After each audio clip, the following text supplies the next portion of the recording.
बिस्मिल्लाहिर्रहमानिर्रहीम। अस्सलाम वालेकुम। पाकिस्तानी न्यूज़ चैनल से आपको खुशामदीद कहती हूँ। मज़हब कार्ड खेलने वाले बहुत बड़ी भूल कर बैठे। ज़हीर गैंग के पसीने छूट गए। बच्ची मेरे खिलाफ बयान दे देगी। ज़हरा कासमी को नशा देकर बयानात दिलवाए गए। ज़हीर गैंग अपने पोल खुद खोलने लगा और ज़हीर का कीमा तैयार शामी कबाब बनना रह गया। जैसा कि आप सब जानते ही हैं, कल इस केस में नहायत अहम दिन था और एक नहायत अहम समाअत हुई थी जिसमें ज़हीर के वकील की इंतहाई कोशिश थी कि मज़हब कार्ड खेला जाए और उन्होंने कहा कि कुरान और सुन्नत की रोशनी में मियाँ बीवी को एक दूसरे से मिलने से नहीं रोका जा सकता। तो मैं आपको बताती चलूँ कि बेशक मियाँ बीवी को एक दूसरे से मिलने से नहीं रोका जा सकता, लेकिन पहले इस निकाह की कोई वैलिडिटी तो हो, पहले निकाह तो हो। ये तो निकाह ही नहीं हुआ, निकाह कैसे हो सकता है? एक लड़की को कुरान और सुन्नत के मुताबिक जो कुंवारी लड़की होती है और बालिग लड़की होती है उसको निकाह के लिए 2 गवाह चाहिए होते हैं और एक वली चाहिए होता है, और वली उसका नेचुरल गार्डियन ही होता है, जो कि इस केस में मेहदी अली कासमी ज़हरा कासमी के वली हैं, गार्डियन बनते हैं। और कुरान और सुन्नत के मुताबिक जब वो मौजूद ही नहीं थे तो फिर ये निकाह हुआ ही नहीं, और जब ये निकाह हुआ ही नहीं तो ज़हीर उसका जो कि मुबैना शौहर है, बेसिकली तो वो उसका शौहर है ही नहीं, तो फिर किस तरीके से एक अगवाकार को उसकी मुहैया से मिलने की इजाज़त देनी चाहिए? अब अपने पैनल पर बैठकर जैसे कि ऑल फॉल बातें करते हैं, ऊट पटांग बातें करते हैं, लोग दूसरों का मजाक उड़ाते हैं, और अब इनका ये कहना है, और ये बहुत ज़्यादा मज़हब कार्ड ये भी खेलने की कोशिश में लगे हुए हैं, और इनका ये कहना है कि इस्लाम का मजाक मत बनाओ, एक वैलिड निकाह पर उंगलियां मत उठाओ।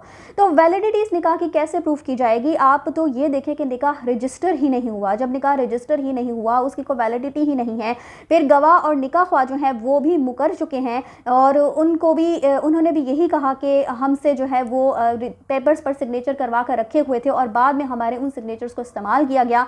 तो फिर किस तरह इस निकाह की वैलिडिटी जो है वो प्रूफ की जा सकती है? और जब निकाह ही वैलिड नहीं है तो एक लड़का और लड़की, मियाँ और बीवी किस तरह से हो सकते हैं? तो वो लोग हैं ना जो कुरान उठाकर झूठ बोलने वाले, जब चाहते अपनी मर्जी से कुरान और हदीस को बीच में ले आते हैं। जब आपका जैसा दिल चाहता है उसके मुताबिक आप जो है वो कुरान और हदीस के हवाले देना शुरू कर देते हैं, और आपने झूठा कुरान उठाया। आपने तो ये कहा था कि जब ये केस इख्तिताम पजीर होगा तो तभी आप इस केस को रिपोर्ट करेंगे, और चाहे वो मेहदी अली कासमी के हक़ में हो या फिर ज़हीर गैंग के हक़ में हो, लेकिन अभी तो ये केस चल रहा है। और मैंने तो अपनी वीडियोस में यही कहा है और मैं यही कहती रहूँगी कि एक तरफ आप झूठा कुरान उठाते हैं और फिर अपनी मर्ज़ी के मुताबिक जो है वो कुरान और हदीस से आप आयात पेश करना शुरू कर देते हैं, तो आप लोगों को तो ये बातें बिल्कुल भी सेफ नहीं देती। ज़हरा कासमी को वालिदैन नशा पिलाकर अपनी मर्ज़ी के बयानात दिलवाएंगे, इसलिए 164 की दरख्वास्त वापस ले ली गई। हाँ जी, अब इस गैंग का यही कहना है कि वालिदैन जो है वो बच्ची को नशा पिला सकते हैं, और इस किस्म का नशा भी है जो कि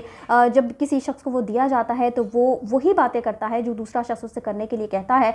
तो इनको इस नशे के बारे में बहुत ही ज़्यादा इल्म है, और इनको ये लगता है कि वालिदैन अपनी बच्ची को, जिसको उन्होंने पैदा किया, पाला पोसा, इतना बड़ा किया, और अब वो उस बच्ची को नशा दिलवाकर अपने हक में बयानात दिलवाएंगे। और संकी डॉक्टर को भी नशा दिया गया। इनका यही कहना है कि जिस संकी डॉक्टर को भी नशा दिया गया और अब वालिदैन बच्ची को भी नशा दे देंगे।